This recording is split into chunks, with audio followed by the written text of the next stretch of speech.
매일 아침 하나님과 함께 누리는 하늘의 양식, 오늘 만나. 모세가 이스라엘 모든 장로를 불러서 그들에게 이르되, 너희는 나가서 너희의 가족대로 어린 양을 택하여 유월절 양으로 잡고 우슬초 묶음을 가져다가 그릇에 담은 피에 적셔서 그 피를 문 인방과 좌우 설주에 뿌리고 아침까지 한 사람도 자기 집 문 밖에 나가지 말라. 여호와께서 애굽 사람들에게 재앙을 내리려고 지나가실 때에 문 인방과 좌우 문설주의 피를 보시면 여호와께서 그 문을 넘으시고 멸하는 자에게 너희 집에 들어가서 너희를 치지 못하게 하실 것임이니라. 너희는 이 일을 규례로 삼아 너희와 너희 자손이 영원히 지킬 것이니 너희는 여호와께서 허락하신 대로 너희에게 주시는 땅에 이를 때에 이 예식을 지킬 것이라.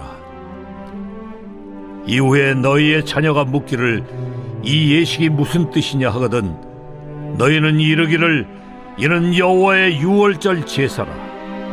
여호와께서 애굽 사람에게 재앙을 내리실 때에 애굽에 있는 이스라엘 자손의 집을 넘으사 우리의 집을 구원하셨느니라 하라. 하매 백성이 머리 숙여 경배하니라. 이스라엘 자손이 물러가서 그대로 행하되 여호와께서 모세와 아론에게 명령하신 대로 행하니라. 밤중에 여호와께서 애굽 땅에서 모든 처음 난 것 곧 왕위에 앉은 바로의 장자로부터 옥에 갇힌 사람의 장자까지와 가축의 처음 난 것을 다 치심해 그 밤에 바로와 그 모든 신하와 모든 애굽 사람이 일어나고 애굽에 큰 부르짖음이 있었으니 이는 그 나라에 죽임을 당하지 아니한 집이 하나도 없었음이었더라. 밤에 바로가 모세와 아론을 불러서 이르되, 너희와 이스라엘 자손은 일어나 내 백성 가운데에서 떠나 너희의 말대로 가서 여호와를 섬기며 너희가 말한 대로 너희 양과 너희 소도 몰아가고 나를 위하여 축복하라. 애굽 사람들은 말하기를 우리가 다 죽은 자가 되도다 하고 그 백성을 재촉하여 그 땅에서 속히 내보내려 하므로 그 백성이 발교되지 못한 반죽 담은 그릇을 옷에 싸서 어깨에 매니라. 이스라엘 자손이 모세의 말대로 하여 애굽 사람에게 은금 배물과 의복을 구하매 여호와께서 애굽 사람들에게 이스라엘 백성에게 은혜를 입히게 하사 그들이 구하는 대로 주게 하심으로 그들이 애굽 사람의 물품을 취하였더라. 앞서 기록된 출애굽기 12장 1절 이하의 말씀을 보면 하나님께서 모세와 아론에게 주신 유월절 규례에 대한 말씀이 기록되어 있습니다.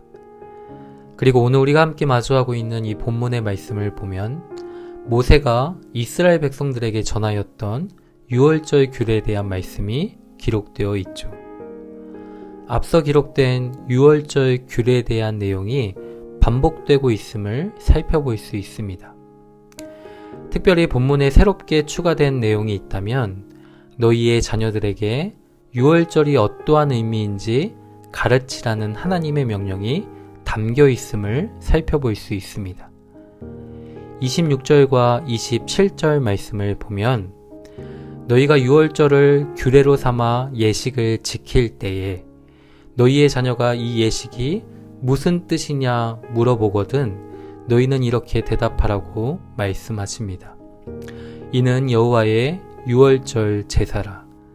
여호와께서 애굽 사람에게 재앙을 내리실 때에 애굽에 있는 이스라엘 자손의 집을 넘어 우리의 집을 구원하셨느니라. 하나님은 유월절을 기념하여 영원히 지키라는 명령과 너희의 자녀들에게 유월절을 가르치라는 명령을 반복적으로 말씀하고 있습니다. 그 이유가 무엇입니까? 여호와 하나님이 누구인지 알게 하시기 위함이었다라는 것이죠. 애굽의 바로왕과 백성들의 모습을 보십시오.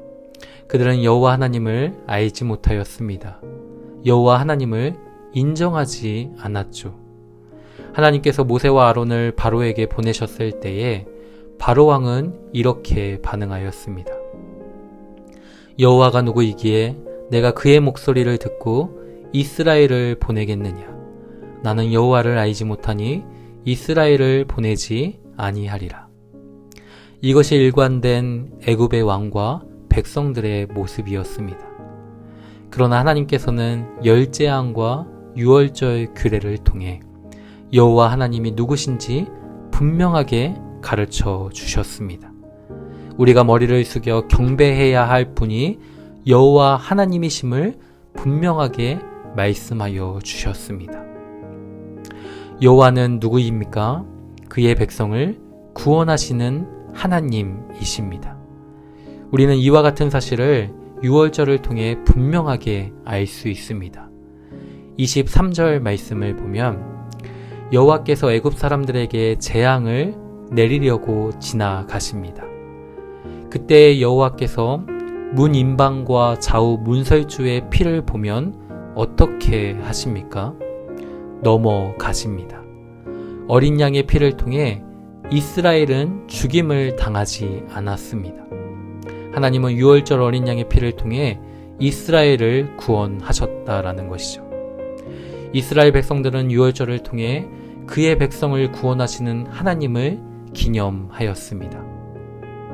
또한 그의 자녀들에게 유월절을 가르쳐 자녀들로 하여금 구원의 하나님을 경배하며 섬기도록 행하였다라는 것이죠. 성도 여러분, 하나님은 유월절 어린 양이신 예수 그리스도를 통해 흑암의 권세에서 우리를 구원하여 주셨습니다. 하나님은 우리를 구원하시기 위해 자신의 전부를 내어 주십니다. 예수 그리스도의 죽음을 통해 우리의 죄값을 치러 주셨습니다.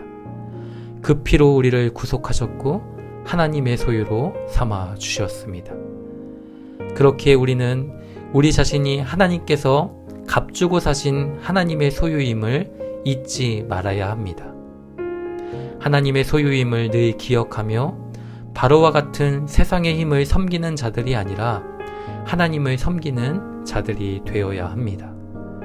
그리고 27절의 말씀함과 같이 우리의 자녀들에게 우리가 머리를 숙여 경배해야 할 분이 오직 여호와 하나님 한 분이심을 분명하게 가르쳐야 합니다. 언젠가는 변하고 닳고 사라져버리는 세상의 그 어떠한 것에 머리를 숙여 경배하는 인생이 아니라 하나님을 경외하는 삶을 자녀들에게 보여주어야 합니다. 자신의 전부를 내어주심으로 우리를 그의 소유 삼으신 하나님을 의지하고 경배하는 삶이 바로 자녀들에게 줄 수 있는 영원한 유산임을 우리는 기억해야 합니다. 하나님은 그의 백성들을 애굽 땅에서 내보내실 때에 이스라엘 백성들을 빈손으로 내보내지 않으셨습니다. 애굽 사람들로 하여금 이스라엘 백성들에게 은혜를 입히게 하셨다라는 것이죠. 은금 패물과 의복과 필요한 물품들을 취하게 하셨습니다. 사랑하는 성도 여러분, 우리는 세상의 자원으로 사는 인생이 아닙니다. 하나님께서 값주고 사신 하나님의 소유임을 잊지 않기를 소망합니다. 그리고 우리의 전부이신 하나님만을 의지하고 경배하는 삶을 살기를 원합니다. 이것이 우리가 살 길이고 우리의 자녀들이 살 수 있는 유일한 길입니다.